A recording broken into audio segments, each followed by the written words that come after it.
You're watching San Francisco Rising with Chris Manners.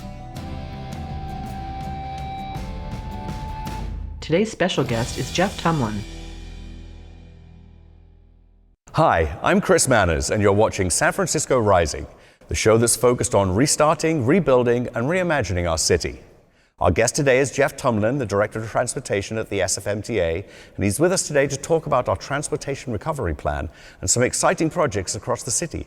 Mr. Tumlin, welcome to the show. Thanks for having me, Chris. Well, thank you too. I know the pandemic was particularly challenging for the MTA.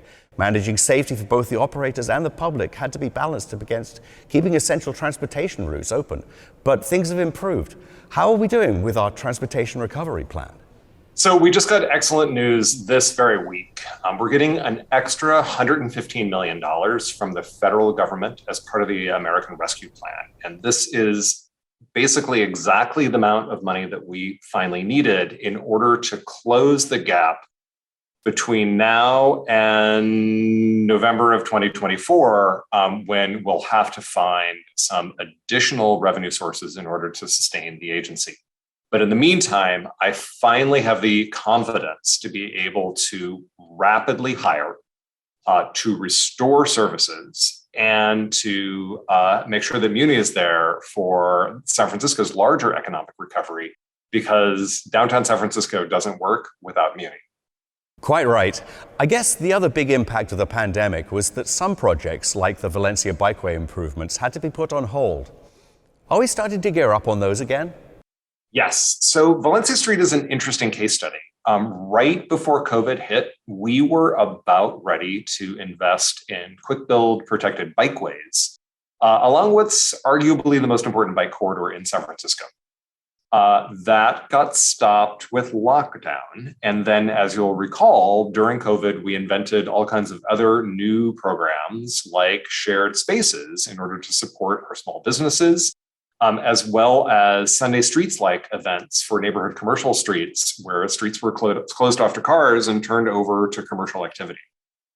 Those successes, now that they've been made permanent, actually interrupt the draft design that we had put together. So we've gone back to the drawing board, and we are looking forward to having some additional community conversations about other design ideas for Valencia. We're committed to completing a quick build project this calendar year. Oh, that's such good news. Valencia is a really great street for biking. So there are two huge and exciting projects that are about to be or have just been completed. Let's talk about the bus rapid transit project on Ness Avenue. How extensive have the improvements been?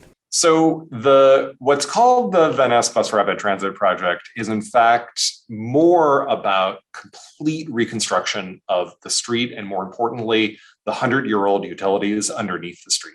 So all of the water, sewer, telecommunications, gas lines under the street were basically rebuilt from Market Street all the way to Lombard. That was the part of the project that was most challenging. The part on the surface, which provides dedicated bus lanes for Golden Gate Transit and MUNI in the center of the street, that part was actually relatively straightforward. And we're so excited that we're actually going to start revenue service for MUNI on April 1st. That's fantastic. I understand there were some sidewalk improvements too. There were sidewalk improvements. We planted 374 trees. There is new stormwater treatment, including infiltration in the sidewalk. There's a bunch of art. There's all kinds of things, including new streetlights for the entire corridor. Finally, our other big news is about the Central Subway. Can you briefly describe the project and give us an update? Yes. So the Central Subway is an extension of the T3rd line, which will run from the Caltrain station at 4th and King, underneath south of Market, the stop at the Moscone Convention Center, another stop at Union Square that connects directly into Powell Station, and a final stop in the heart of Chinatown at Stockton and Washington.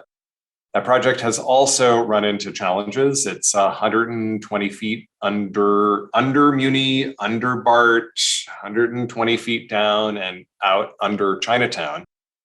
in some unexpectedly challenging soils. But that project is nearly complete. It's at about 98% completion right now, which means we're testing trains, we're testing the elevators and escalators, we're installing the final electronics, and we're still on track to open that in October, presuming all of the testing continues to go well. So fingers crossed on that one. We're really looking forward to allowing people to have a subway ride from the heart of Chinatown all the way to the convention center, to the Caltrain station, and all the way down to Bayview and Visitation Valley.